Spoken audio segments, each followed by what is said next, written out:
Oke baik, kembali lagi kepada saya Agung Juansyah yang kali ini akan membahas kelompok pertama yang memberitakan tentang banjir, yaitu anggotanya Ilham, Karina, Sakiki, dan Safitri yang dimana mereka itu menjelaskan tentang reporter dan menjelaskan gitu bagian-bagian dari reporter, dari narsum, kameramen, terus news anchor, terus dan narasumber.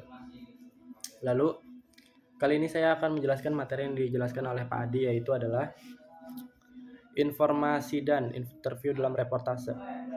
Informasi dan interview dalam reportase, standar kompetensi, memahami teknik interview, reportase, dan liputan, serta melakukan persiapan praktek sesuai dengan kaidah sinematografi. Kompetensi dasar, memahami teknik interview, reportase, dan liputan, serta melakukan persiapan praktek wawancara. Lalu, apakah wawancara sama dengan reportase? Dan jawabannya adalah tidak. Di sini Pak Adi menjelaskan reportase memiliki ruang lingkup yang jauh lebih luas daripada teknik wawancara. Sedangkan wawancara merupakan salah satu jenis teknik reportase. Wawancara merupakan proses penyampaian data berupa pendapat, pandangan, pengamatan seseorang yang akan digunakan sebagai salah satu bahan penulisan karya jurnalistik. Dari wawancara, sebuah berita terdapat dan dilaporkan kepada masyarakat. Lalu berita selanjutnya, interview. Interview, wawancara tanya jawab. Proses interview dapat berlangsung dengan melibatkan reporter, wartawan, interviewer, narasumber, dan kameramen. Lalu, yang harus dilakukan seorang reporter di dalam melakukan interview adalah pertama harus mempersiapkan diri mencari orang yang tepat untuk mewawancara, menentukan topik, permasalahan, dan mempelajari topik yang akan diangkat. Yang kedua, harus menyiapkan daftar pertanyaan. Tiga, harus bersikap objektif dalam penyampaian suatu berita. Lalu dalam membuat berita hendaknya dirumuskan dengan mengurangi permasalahan dalam format yang mencakup 5W+1H agar pendengar atau pemirsa tidak bingung. Pertama, what, yaitu apa yang terjadi. Kedua, who, siapa yang ada di peristiwa itu. Lalu when, yaitu kapan terjadinya peristiwa itu. Where, yaitu di mana peristiwa itu berlangsung. Why, yaitu mengapa peristiwa ini dapat terjadi. Lalu how, yaitu bagaimana peristiwa tersebut berlangsung. Teknik dalam melakukan wawancara agar dapat dicapai hasil wawancara yang maksimal, lakukanlah persiapan dan kiat-kiat seperti di bawah ini. Pak Adi menjelaskan, pertama, kumpulkanlah data selengkap mungkin tentang tokoh dan yang akan diwawancarai.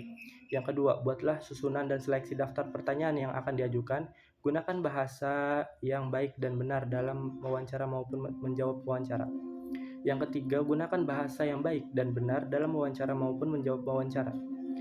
4. Simak baik-baik jawaban narasumber, karena kemungkinan ada jawaban dari narasumber yang bisa dijadikan pertanyaan selanjutnya untuk memperjelas masalah. Kelima, usahakanlah agar narasumber santai dan dalam melakukan pendekatan awal.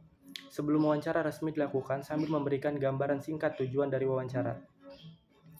Lalu, simpan pertanyaan kejutan yang merupakan andalan Anda jika memang tujuan wawancara memang memerlukan jawaban yang spontan.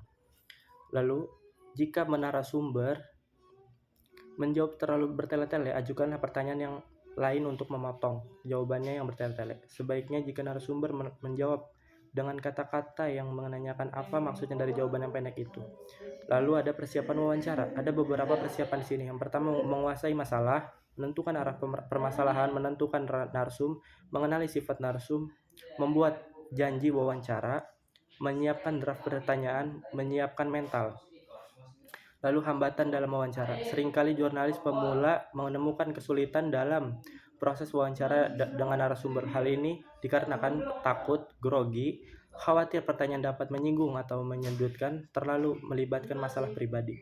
Syarat-syaratnya ada juga di sini tuh mempunyai tujuan yang jelas, efisiensi, lalu menyenangkan, mengendalikan persiapan atau riset, melibatkan kepentingan khalayak, menimbulkan spontanitas, wawancara berfungsi sebagai pengendali, mampu mengembangkan logika. Lalu macam-macam wawancara, wawancara tertutup, terbuka, konferensi, kelompok, individual, terpimpin, dan bebas. Lalu bentuk-bentuk wawancara, wawancara sosok pribadi, berita, jalanan, Sambil lalu wawancara telepon, wawancara tertulis, dan wawancara kelompok. Lalu ada reportase. Reportase itu dapat dibedakan menjadi dua, yaitu reporter lapangan dan reporter untuk televisi. Lalu sampai sini lah berita yang akan saya buat. Kurang lebihnya mohon maaf. Kembali ke channel berita.